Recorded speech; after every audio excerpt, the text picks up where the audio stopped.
हर हर महादेव। जय श्री कल्कि भगवान की। राधे राधे। जय जय श्री राधे। आप सभी प्यारे भक्तों के हृदय में बैठे हमारे माँ बाप को प्रणाम और हमारे गुरुओं को सभी को प्रणाम करते हुए चलिए भक्तमाल की आगे की कथा हम लोग श्रवण करते हैं, जिसमें हम लोग पढ़ रहे थे भक्तमाल में द्वादश प्रधान भक्त। ठीक है, 12 जो जैसे ये सृष्टि की रचना हुई थी तो उसमें से प्रभु ने देखिए यहाँ पे अलग अलग जगह के, जैसे देवी की जो भक्ति करते हैं माँ की तो वो कहते हैं माँ ही आदि पराशक्ति हैं, जो बाबा की करते हैं वो कहते हैं बाबा आदि पराशक्ति हैं और उन्होंने जन्म दिया है सबको, है ना। तो जो भी हैं, जिस भी, जैसे नारायण को मानते हैं, विष्णु को मानते हैं, कृष्ण, किसी को भी मानते हैं, तो वो एक विधाता ने जब प्रथम जो 12 जिनको उत्पन्न किया है, यानी वो द्वादश प्रधान भक्त यहाँ पे वो है। ठीक है, यहाँ पे आप इस किन्हीं को भी मान सकते हैं। ठीक है, कि मान लो माँ है, माँ ने उत्पन्न किया है क्योंकि वो शक्ति हैं और जननी है, तो आप उन्हें भी समझ सकते हो, मतलब किसी भी रूप में नारायण जैसा आपको आपके भाव है। तो बस यहाँ पे ये चीज़, एक चीज़ ऐसा भाव आया, माँ ने कहा बताने, तो वैसे तो आप सबको पता ही होगा बट फिर भी ठीक है। तो चलिए आज द्वादश प्रधान भक्त में हम लोग चौथा पढ़ते हैं। तीसरा हमने पढ़ लिया है 3 तक। पहला था ब्रह्मा जी, नारद जी और हमारे शंकर जी, जो द्वादश प्रधान भक्त में आते हैं। अब है चौथे श्री सनकादिक जी, सनक सनंदन। और हाँ, हमारे प्रभु सबसे प्रथम श्रोता हमारे भक्तमाल के, आपके चरणों में प्रणाम। और आप ही कोई सुने ना सुने, आप सुन रहे हो, हमें पूर्ण भरोसा है प्रभु, आपकी प्यारी बच्ची बोल रही है और आप मेरे बाबा सुन रहे हैं। तो चलिए, जय माता दी, जय माँ, जय माँ, राधे राधे। सनक सन और ओम नमः शिवाय। शिव शिव शिव मेरे बोले बाबा भंडारी। सनक सनंदन, सनातन, सनत कुमार और सनत सुजात, ये पांचों ही ब्रह्मा के मानस पुत्र हैं।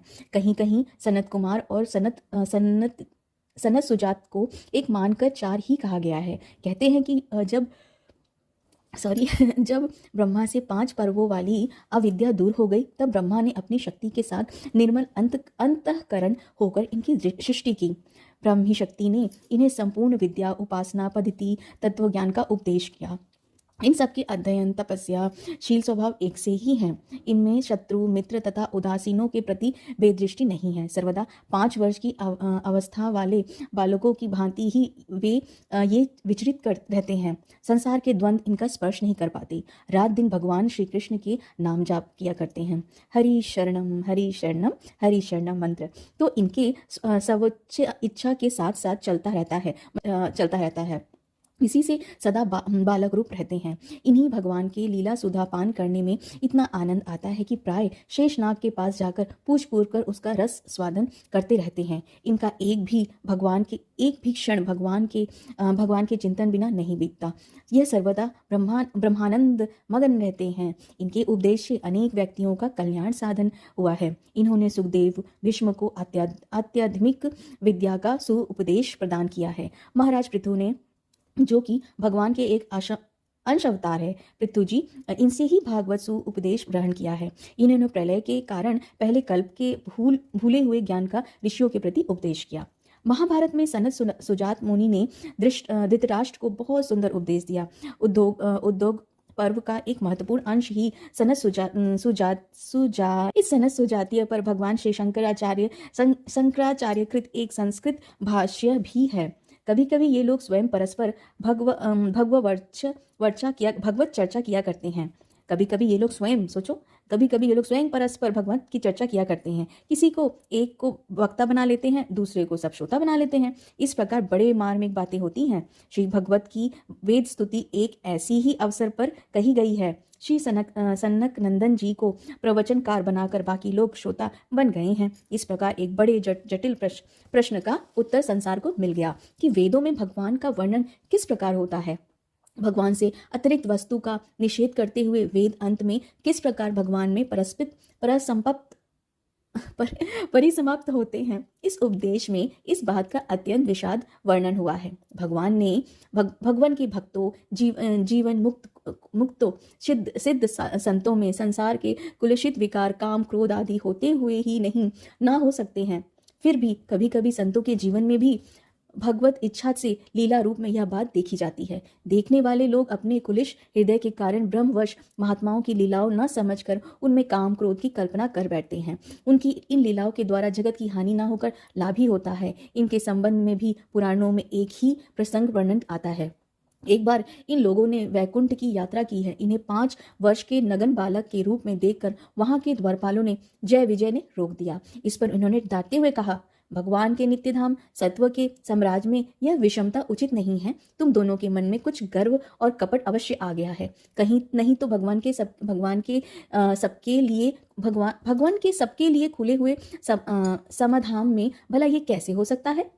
तुम हम पर शंका कर रहे हो। इस एकरस धाम में तुम दोनों पेट के कारण होने वाले सांसारिक भेदभाव को स्थान दिया है, इसलिए शीघ्र ही यहाँ से गिर जाओ।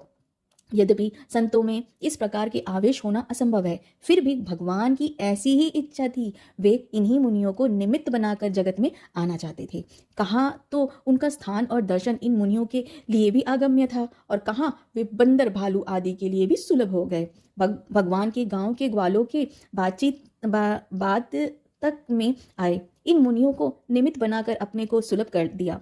भगवान ने स्वयं आकर इनकी स्तुति की, ब्राह्मणों की महिमा गाई, प्रसन्नता प्रकट की। तब इन्होंने मुक्त स्वर से कहा, प्रभु हमें तो उचित अनुचित कुछ जान नहीं पड़ता। इस अपराध बदले आपकी जो इच्छा है हो वही दंड दे दो। हमें सहर्ष शिरोधार्य भगवान ने मुस्कुराते हुए कहा, तुम्हारा कोई दोष नहीं, यह तो मेरी ही इच्छा थी। मैंने पहले ही सोच रखा था। भगवान की प्रेम भरी गंभीर वाणी सुनकर सब के सब भगवान की प्रदक्षिणा नमस्कार करके आज्ञा पाकर उनके गुण आते हुए स्वच्छंद विचार करने लगे।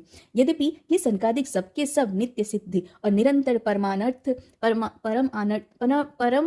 परमार्थ निष्ठ तथापि संसार में गुरु शिष्य परंपरा के स्थापना के लिए क्रमशः बड़े भाइयों को छोटों ने गुरु के रूप में माना था। विद्वत उनसे दीक्षा लेकर श्रवण मनादि किया। आज भी वे कहीं गुप्त रूप से विचरण करते होंगे। संभव है कहीं हमारे पास ही वो, परंतु हमारा ऐसा सौभाग्य कहाँ कि उन्हें उनके दर्शन अपना जन्म सफल कर लें। उनकी कृपा ही वांछनीय है।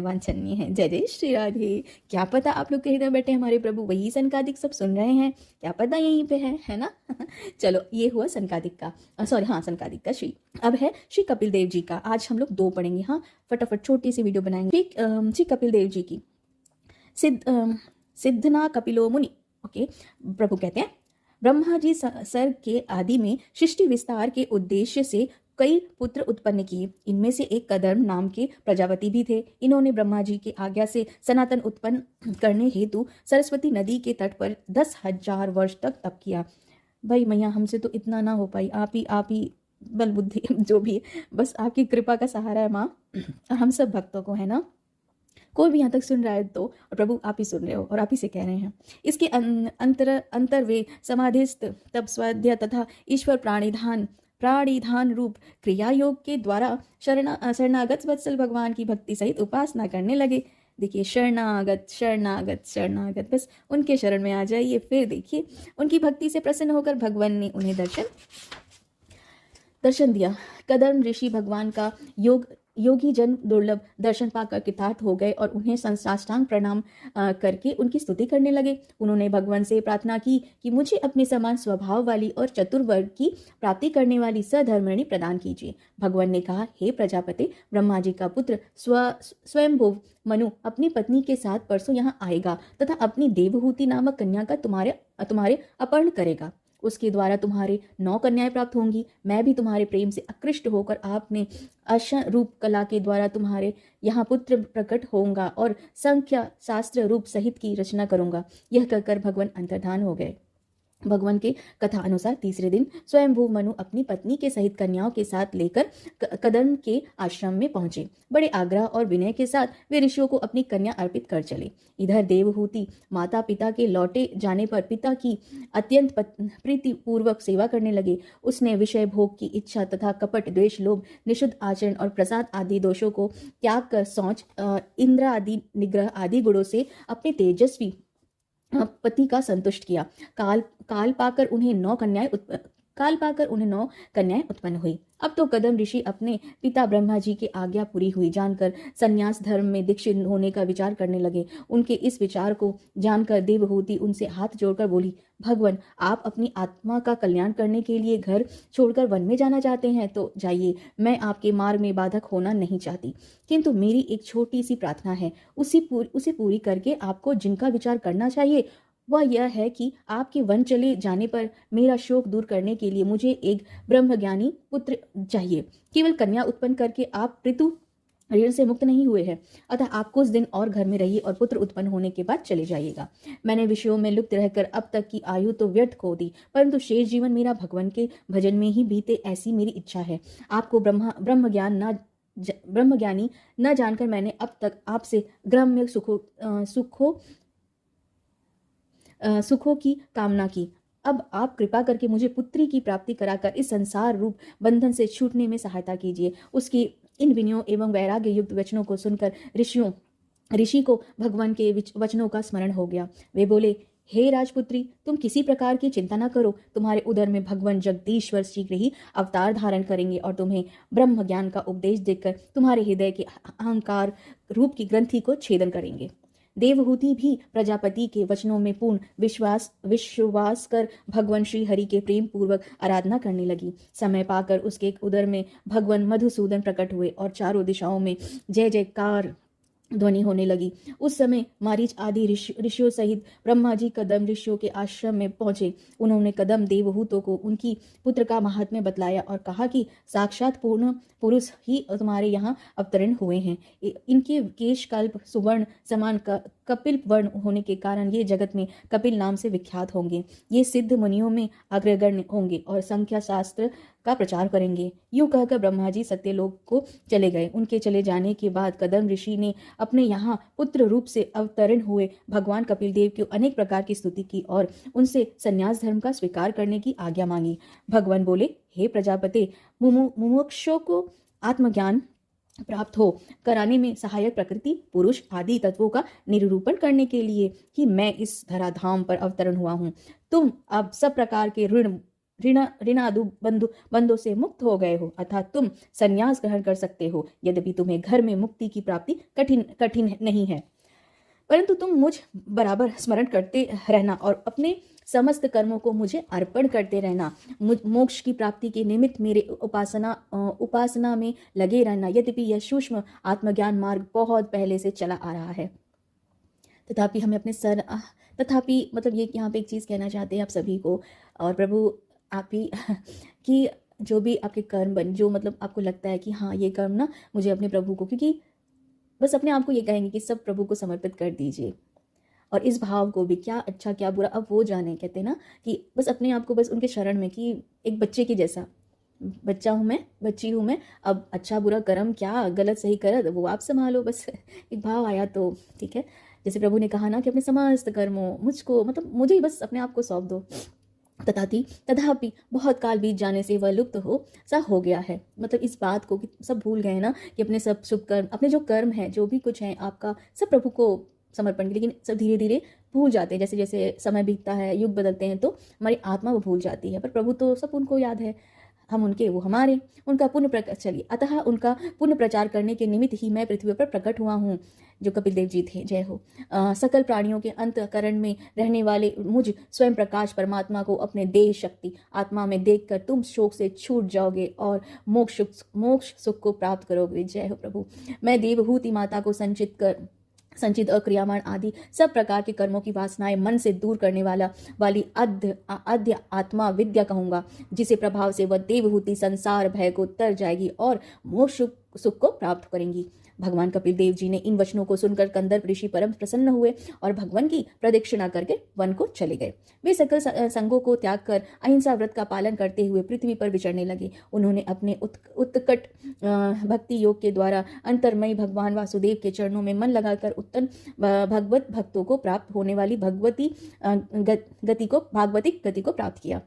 महामुनि भगवान कपिल देव जी पिता कंदर्प ऋषि के वन में चले जाने पर माता का प्रिय करने की इच्छा से कुछ दिन अपने पिता के आश्रम ही रहे। एक दिन ब्रह्मा जी के कथन को स्मरण देवहूति आसन पर बैठे हुए, वास्तव में कर्म रहित किंतु मुमुक्षुओं को तत्व मार्ग दिखाने वाले, मुमुक्षुओं मतलब जो जिन्हें ज्ञान नहीं है, बुद्धि नहीं है, मतलब वो जो सत्य ज्ञान नहीं है, यहाँ उनकी बात हो रही है। मुमुक्षुओं को तत्व मार्ग पर दिखाने वाले अपने पुत्र से कहने लगे, हे प्रभु, मैंने इन दीन चारे इंद्रियों की तृप्ति के निमित्त विषयों की अभिलाषा से अत्यंत शांत हो रही हूँ।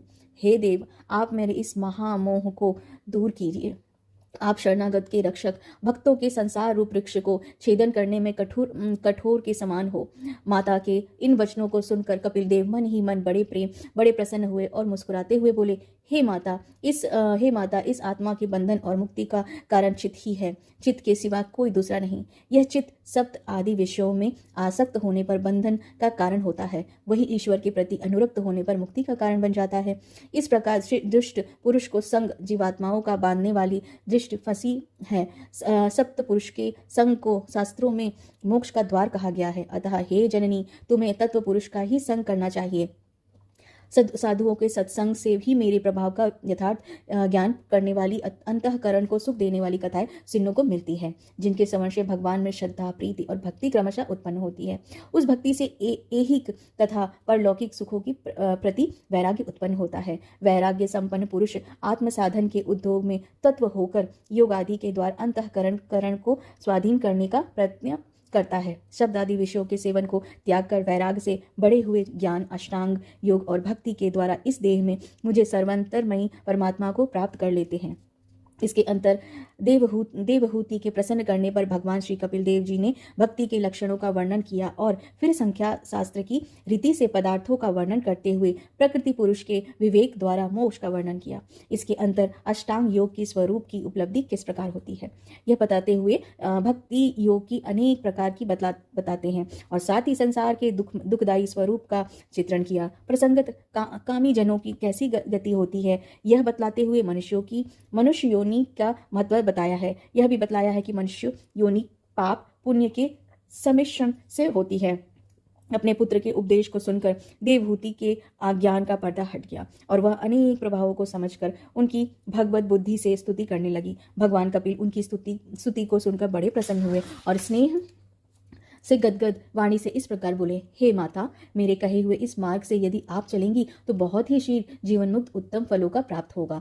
हे जननी, ब्रह्मज्ञानियों के द्वारा सेवनीय मेरे इस अनुशासन पर आप विश्वास करें। इस प्रकार वार्तव करने से आप संसार से छूटकर मेरे जन्म मरण रहित स्वरूप को प्राप्त होंगी। मेरे इस मत को जानने वाले पुरुष मृत्यु रूप संसार में बार बार गिरते हैं। यूं कहकर महामुनि कपिल जी माता से विदा लेकर ईशान दिशा की ओर चल दिए। देवहूति भी अपने पुत्र के बताए हुए योग मार्ग से अपने चित्त को एकाग्र करके अपने पति के आश्रम में समाधि के द्वारा समय व्यतीत करने लगी और शीघ्र ही सर्वश्रेष्ठ अंतर्मय नित्य मुक्ति एवं ब्रह्म रूप भगवान के साथ एकात्मता को प्राप्त हो गए। तो ये है हमारे श्री कपिल देव जी का कैसे वो प्रकट हुए, मतलब कैसे वो जन्म लिए, उनकी माता पिता के बारे में। ओके, और ठीक है, तो चलिए अब हम लोग नेक्स्ट जो पढ़ेंगे, आज नहीं, नेक्स्ट जो हमारा होगा वो श्री मनु जी का होगा। ओके, 12 है तो वीडियो काफ़ी लंबी हो जाएगी जैसे हमने कहा।